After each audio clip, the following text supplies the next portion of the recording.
Alright, good morning. It is Friday, November 8th, and it's another beautiful day here in Tokyo. Today, we have a bit of things to do, but I swear you'll love this. We first will visit the Yasukuni Jinja Shinto Shrine with our friend Saori. Next, we'll head over to the Tokyo Imperial Palace, then make our way over to see Tokyo's busiest train station. Last, after a good rest, we'll make our way back to see Tokyo Tower.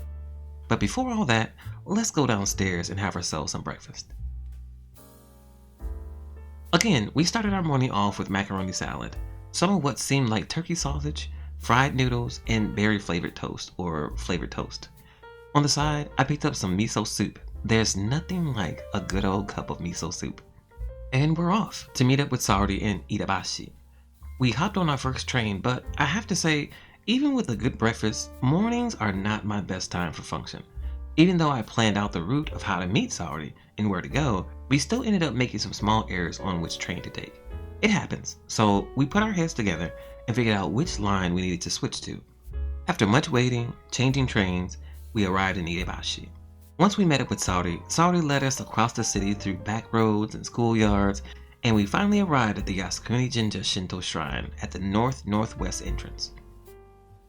Immediately, I was captivated by the architecture, the large square with the statue of Omura Masujiro, and of course the massive entrance of the Shinto Shrine itself. You had to be there to match the feeling that we all had. On the left is a purification station where you could wash your hands, your face, and some people actually switch the water around in their mouths to purify themselves before walking into the Shinto Shrine. Now here's a quick tip. Before you walk through the shrine arches, it's good to bow to show respect.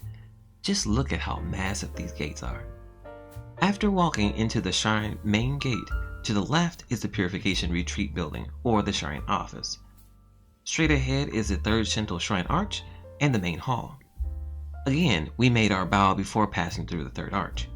Next, Saori began to tell us about how to give offering at a shrine. We took about 10 yen and followed Saori.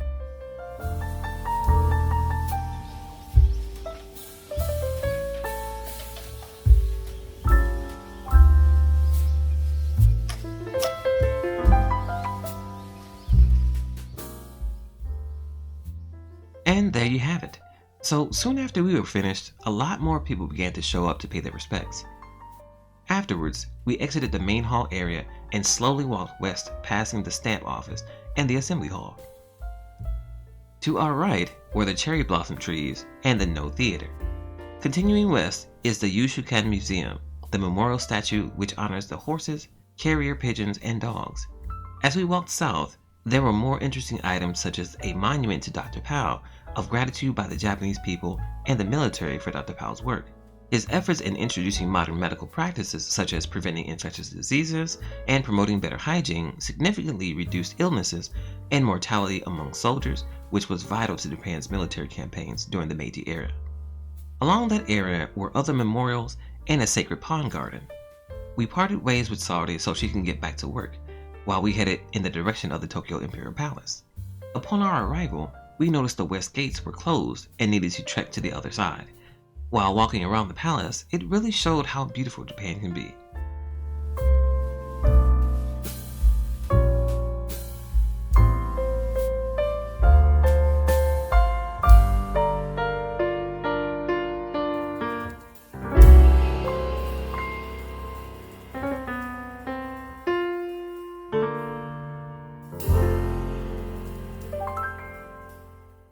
After noticing how far we really walked, we began to get tired and hungry and decided, instead of going into the palace, to in turn see Tokyo Station and get food there. Thankfully, the station wasn't so far from the Imperial Palace. Once inside the station, we were overwhelmed with how much was really inside this building. There were shops galore and tons of people moving to and fro in this local transit station, and the trains such as the Shinkansen bullet train and the local transit. We followed our Google Maps to the food court of the station to look at what our options were. Then my brother turns to me and says, "Hey, I wonder how McDonald's tastes in another country." McDonald's it is. Mainly because we didn't have much energy to fight for any other place, honestly. After munching down a burger and fries, we decided to head back to our hotel to take a good rest before coming back out to Tokyo Tower later that evening. Now, I know I owe you all a small tour of Kawaguchi, so I'm going to show you what it's like getting from the train station back to the hotel.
Now, here's that hidden 7-Eleven I was telling you about.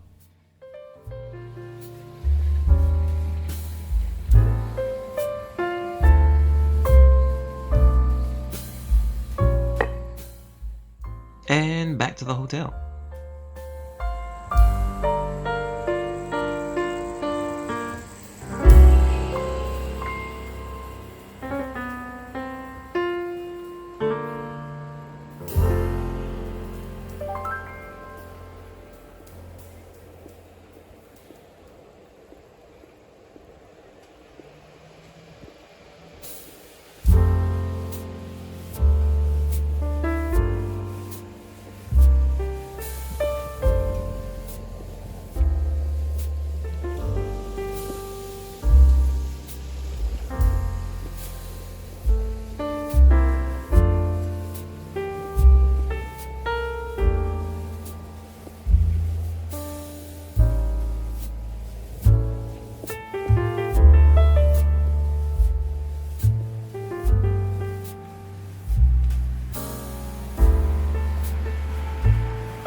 we made our way down to Minato District on the JR, where Tokyo Tower is located. In the process, we again made a slight error in trains when we got to Hamamatsucho. Because the app we were using showed similar colors for the lines, we thought the platform was in the same station. After roaming around aimlessly, we found out that we needed to leave the current station to another station to get on the correct line, Daimon. After much frustration, we found the station and jumped on a train towards Tokyo Tower. Once we arrived at Akabanabashi, we were immediately greeted with the bright, glowing lights of Tokyo Tower. The feeling was almost like you were seeing a famous person for the first time. So much joy and interest awoke within me, and all I wanted to do was get closer to it. Of course, there were all kinds of people on the street taking selfies and pictures of the tower. I myself was looking for the entrance. As I got closer to the tower, I noticed there was a miniature replica at the base of the tower. As we entered, we followed the crowd to the lower level, where there is a tower experience to go upstairs to the top and see the city. Unfortunately, I declined, but my brother and friend took the chance and went up. I, on the other hand, I went up to the second floor and got myself some food. I found the food court and ordered pork ramen with a side of rice. So good. Next, I went shopping. They have many souvenir shops such as clothing, snacks, and so much more. They even had a ninja shop in there as well. So I bought more t-shirts and souvenirs for my friends back home. When I got tired of waiting for my brother and my friend to come back down, I decided to head home alone.